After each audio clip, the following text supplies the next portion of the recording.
Programme के प्रायोजक हैं wahcard.com। सजाए हर जगह हमारे साथ।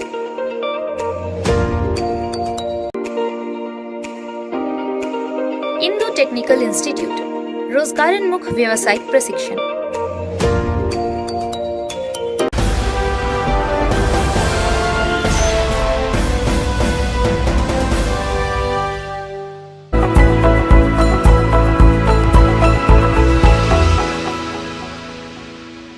नमस्कार दर्शकों, चाय पे चर्चा जारी हो रहा है और हमारे साथ मौजूद है यश सुमक जी, वरिष्ठ युवा पत्रकार हमारे बीच मौजूद है और आज हम चाय पे चर्चा जारी करते हैं। सबसे पहले यश जी, आपको good morning. Good morning Satish ji, good morning everyone.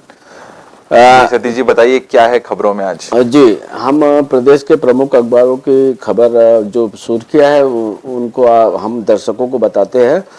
सबसे बड़ी जो खबर है कि छत्तीसगढ़ के जो नए राज्यपाल जो बन के अभी उनका नाम आया है, हरिचंदन जी को छत्तीसगढ़ का नए राज्यपाल के रूप में उनकी नियुक्ति हो रही है और अनसुईया जो उनके जी थे राज्यपाल, वो मणिपुर गई है। ये हरिभूमि की पहली खबर है। दूसरी हरिभूमि ने अपने स्टेट एडिशन में दूसरी बड़ी खबर है कि एक और भाजपा नेता की नक्सल हत्या। तो ये 3 नेता हो गए हैं भारतीय जनता पार्टी के, और जिसके कारण लगातार सियासत गर्म है। तो ये हरिभूमि ने प्रमुख खबर के रूप में इसको लिया है। अब हम बात करेंगे दर्शकों दैनिक भास्कर की खबर। उसमें भी जो नए राज्यपाल है हरिचंदन जी का जिक्र है और उन पे खबर छपी है। और जो रायपुर से 7 बार सांसद रहे रमेश बैस को महाराष्ट्र की जिम्मेदारी दी। ये दैनिक भास्कर ने अपने पहले खबर के रूप में इसको उठाया है। दूसरा, दैनिक भास्कर ने पुरखों के गांव में प्रवासी को साझा चूल्हा भी भोजनालय, साल भर सात्विक खाना, ये खबर दैनिक भास्कर ने उठाई है और ये इस खबर पे भी हम चर्चा करेंगे दर्शकों। और दैनिक भास्कर ने और तीसरी एक खबर उठाई है, जो बुजुर्ग दिव्यांग विधवा पेंशन 1000 रुपए मासिक, प्रदेश के युवाओं को रोजगार मिशन से जोड़ा जाएगा। ये दैनिक भास्कर ने अपने स्टेट एडिशन में खबर उठाई है और इस खबर को लिखने वाले अमिताभ अरुण दुबे जी ने इस खबर को लिखा है। दूसरा, दैनिक भास्कर ने दर्शकों खबर लिखी है, उत्तर भारत में लगातार बर्फबारी से ठंड बरकरार, छत्तीसगढ़ से दिन रात पारा चढ़ेगा। मतलब लगातार अब गर्मियां बढ़ने की बात खबर में लिखी है जी, और गर्मियों में इजाफा भी हुआ है। हाँ, नए कपड़ों के पैसे नहीं थे, टेलर ने कतरनों से खरीद आदिवासियों की गुड़िया बनाकर और पद्मश्री उनको मिला है। तो ये खबर भी बहुत अच्छी है जी। हम अब चर्चा करेंगे नव भारत की खबरों की। और यश जी आपको बताया कि नव भारत में जो नए राज्यपाल है उनके ऊपर खबर है और छत्तीसगढ़ सहित 6 राज्यों में कैंसर सर्वाइकल कैंसर का टीका, ये प्रमुखता से खबर उठाई है।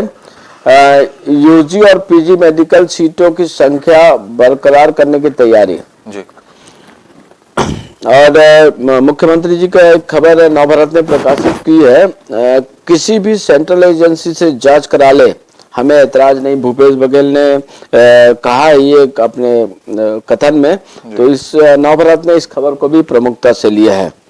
तो पत्रिका की अब हम बात करें तो पत्रिका में भी जो नए राज्यपाल है और 13 राज्यों में नए राज्यपाल बदले हैं, महाराष्ट्र का जिम्मा रमेश बैस को दिया गया है। तो ये खबर है। और दूसरा, जो पत्रिका के संपादक वरिष्ठ पत्रकार गुलाब कोठारी जी, तो उनका कल सारे पत्रिका समूह के जितने भी संपादक है जो और जिले के जो वरिष्ठ पत्रकार है जो पत्रिका से जुड़े हैं, तो पत्रिका समूह के ये गुलाब कोठारी जी ने उसमें उनकी खबर छपी है कि मोबाइल से घिरे बच्चे युवाओं को अपने से दूर ना होने दे। तो ये बहुत अच्छी बात है। और पत्रिका ने एक और खबर प्रकाशित की है, जीत है ना, हमारी बेटियां ने पाक को पछाड़ा।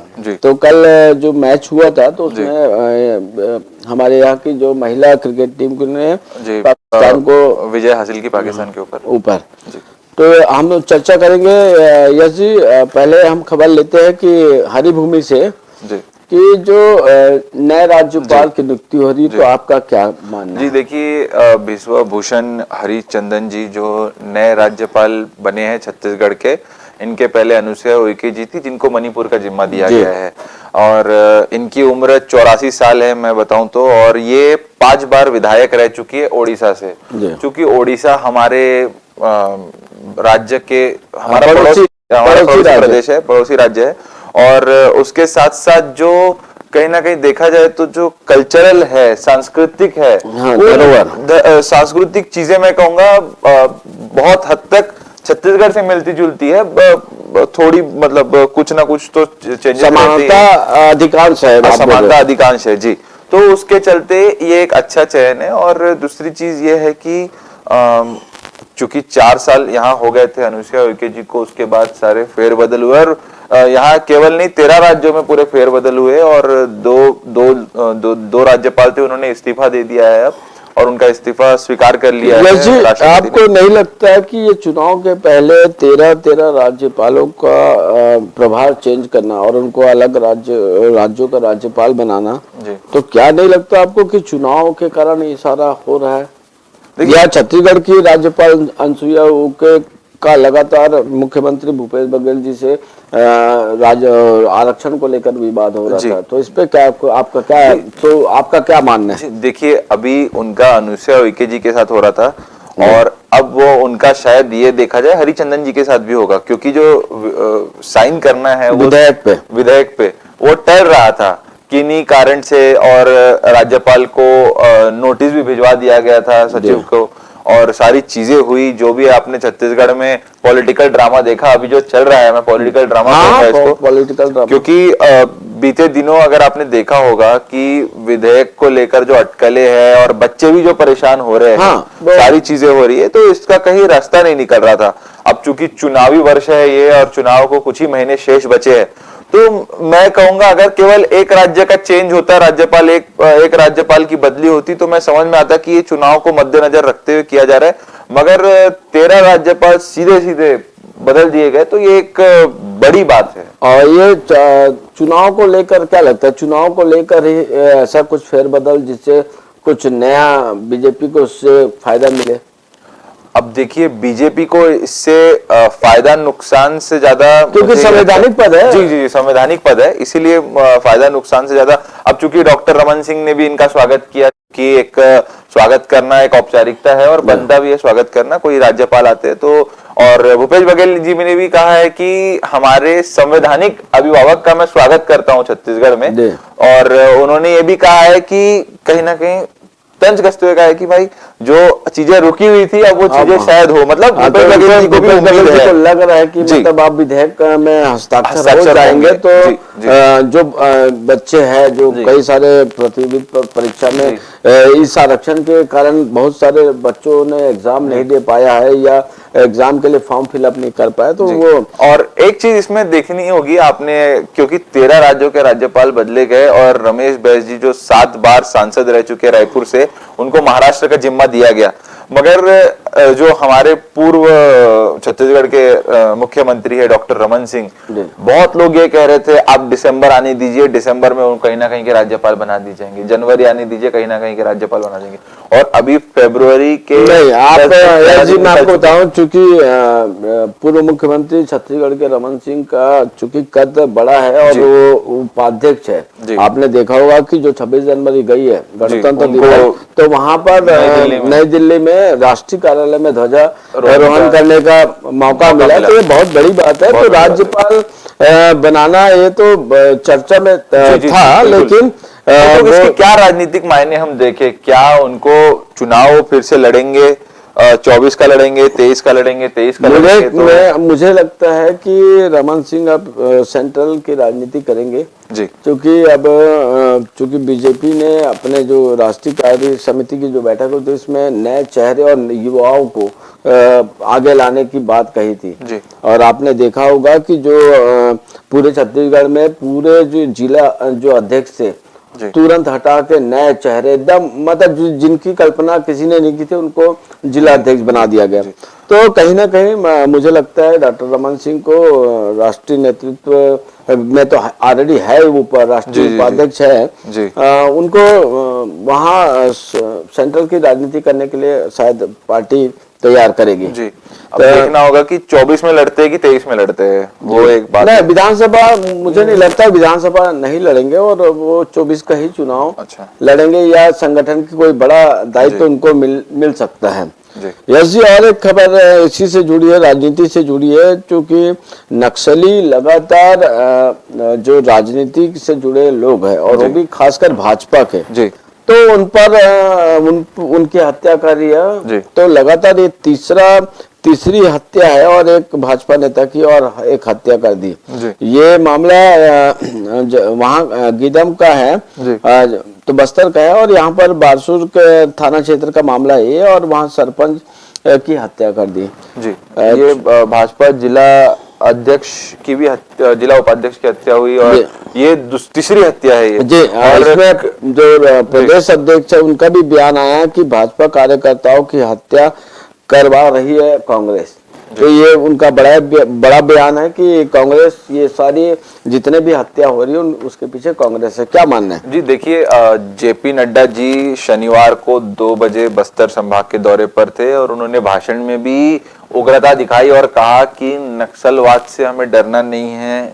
और उनके जो तमाम बयान थे वो ऐसे थे कि पार्टी को जोड़े रखने के बयान थे कि भाई आप माताएं बहनें ना डरे, हम साथ में हैं और सारी चीजें मेरा एक हम लोग 18 करोड़ की पार्टी है, ये है। उनके जो बयान थे वो अगर आप बयान सुने तो वो सीधे सीधे नक्सलियों को चुनौती देने जैसा था कि हम डरे नहीं है आपसे, आपने जो भी हमारे साथ किया है। मगर ये दुर्भाग्यजनक है कि इस प्रकार ये प्रदेश, हाँ पे ये दुर्भाग्य है कि किसी की हत्या होना बहुत बड़ा। लेकिन कांग्रेस पे इल्जाम आप नहीं लगा सकते सीधे तरीके से कि ये कांग्रेस ने किया है, आपके पास सबूत नहीं है कि ये कांग्रेस करवा रही है नहीं। तो इसके पहले भी जो झीरम घाटी में कई कांग्रेस के दिग्गज नेता की नक्सलियों ने एम्बुश लगा के उनकी हत्या कर दी थी। तो क्या उस समय तो सरकार बीजेपी की थी जी। तो क्या इस प्रकार का आरोप लगाना सही है क्या? नहीं, इस प्रकार का आरोप लगाना बिल्कुल सही नहीं है जब तक आपके पास तथ्य ना हो। आप हवाई बात करेंगे कि ये हो सकता है, अब कल को आप पार्टी सक्रिय हो जाएगी तो आप पार्टी के बारे में बोलेंगे कि उन्होंने करवाया है। जी। तो कहीं ना कहीं देखा जाए तो ये एक नक्सलवादियों ने जो किया है, उनकी जो विचारधारा है उसके तहत किया होगा। शायद इन्होंने, हो सकता है कि कभी चुनौती दी होगी या कुछ किया होगा, क्योंकि वहां पे बहुत ज्यादा सेंसिटिव, क्योंकि आप बस्तर संभाग से कल शायद इधर ही इसी क्षेत्र से आप गुजरे थे। आप बता रहे हैं हमें जानकारी नहीं मिली कि उसी क्षेत्र से, दंतेवाड़ा से जो क्षेत्र है वहाँ गीदम और उसको हम क्रॉस करके चित्रकूट, वो एक नया रास्ता बना है जो बहुत शॉर्टकट रास्ता है, तो उसी रास्ते से हम आए। तो ये घटना की जानकारी नहीं मिली, नहीं तो हम अपने दर्शकों को न्यूज के माध्यम से कल ही अखबार के पहले हम दिखा देते। यस जी, चूंकि वक्त हो चला ब्रेक का, आप बने रहे चाय पे चर्चा पर। हमारे साथ युवा पत्रकार यस जी मौजूद है, हम चर्चा जारी रखेंगे।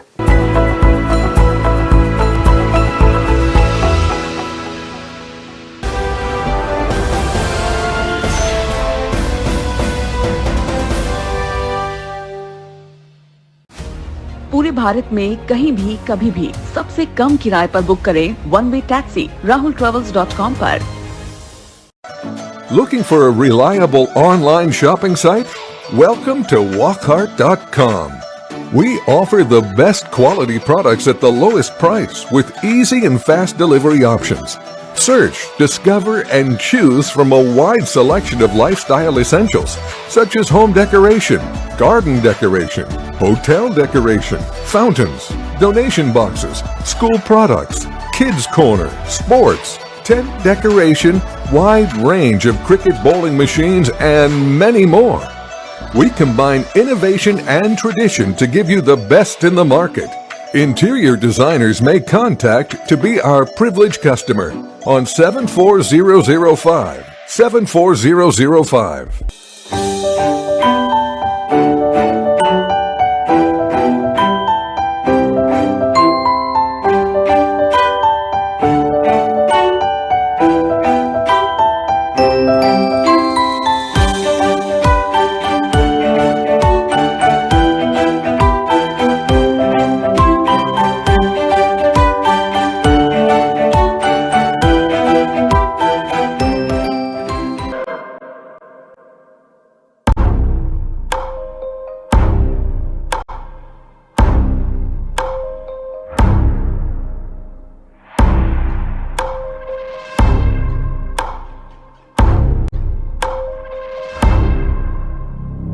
प्रशिक्षण जो रोजगार दिलाए। Computer hardware, mobile servicing course, electrical course, electronics course, refrigeration, air conditioning course, छात्रावास की सुविधा। Indu technical institute, T market power house, जिला दुर्ग, छत्तीसगढ़। Mobile number 9827194279, 7415674157। ये है इंदु ब्रॉडकास्टिंग प्राइवेट लिमिटेड और आप देख रहे हैं इंडियन न्यूज, हर पल, हर क्षण, हर सच।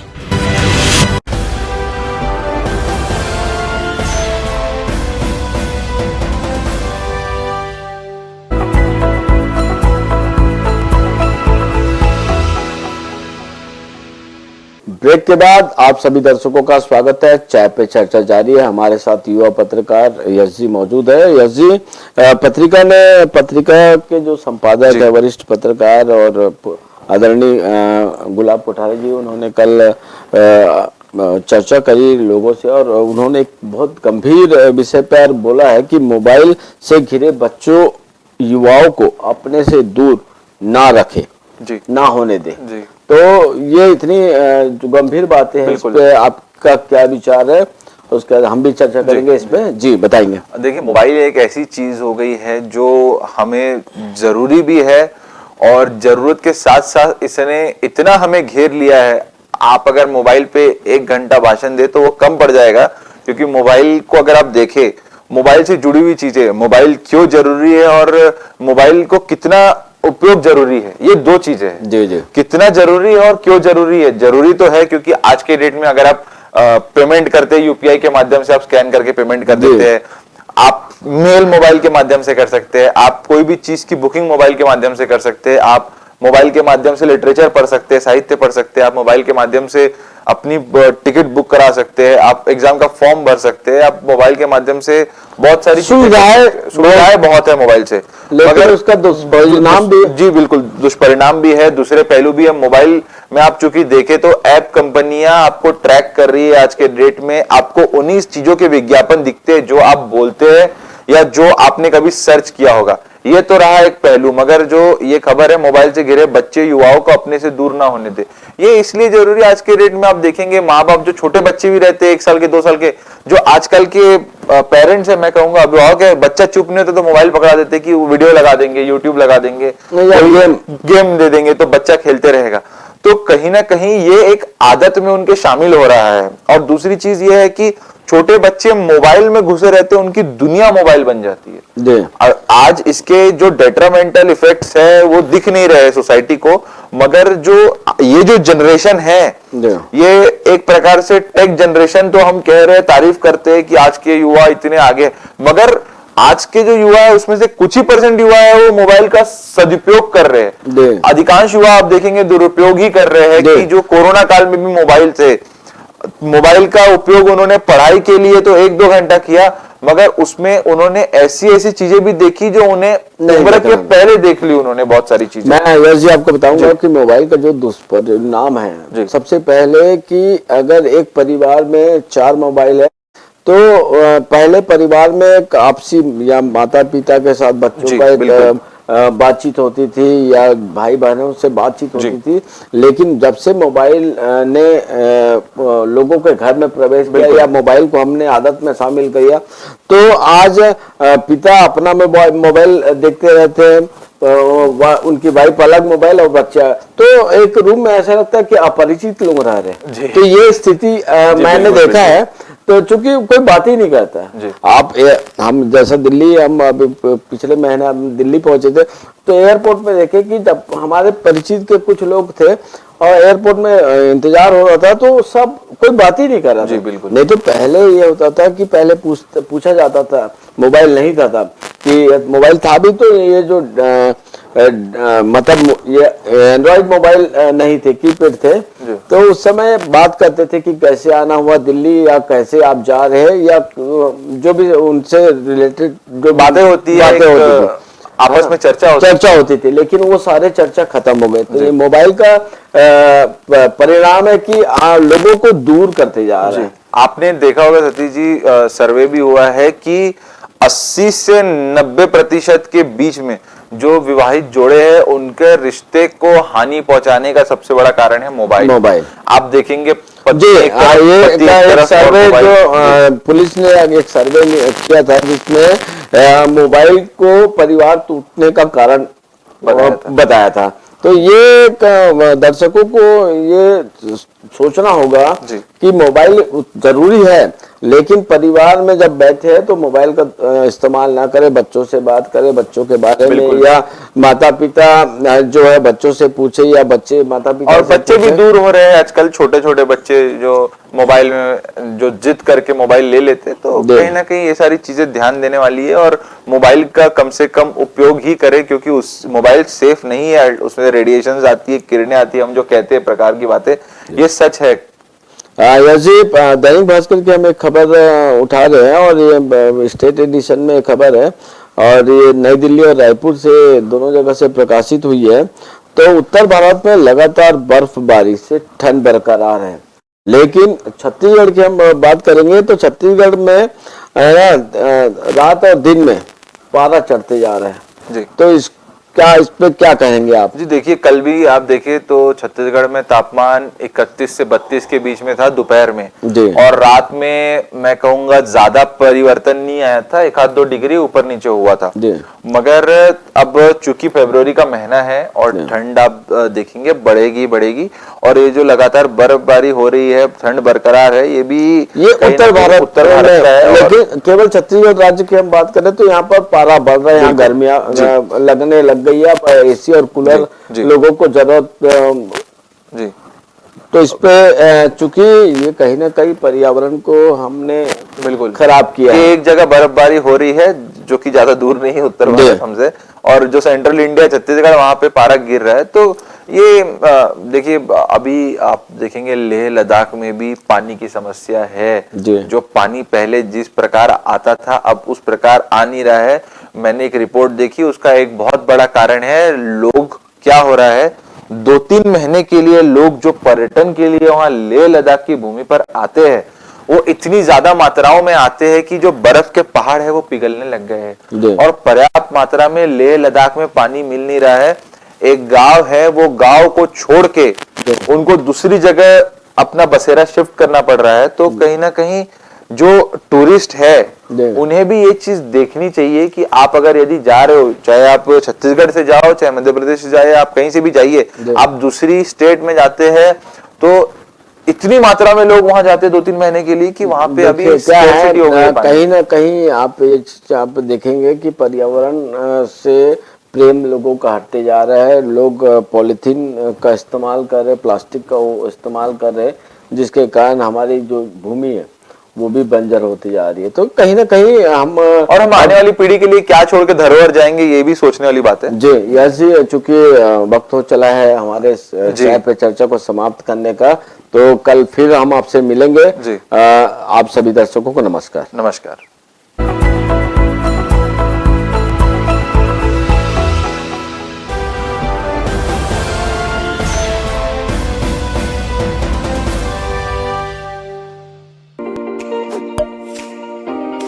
इस प्रोग्राम के प्रायोजक थे wahcard.com।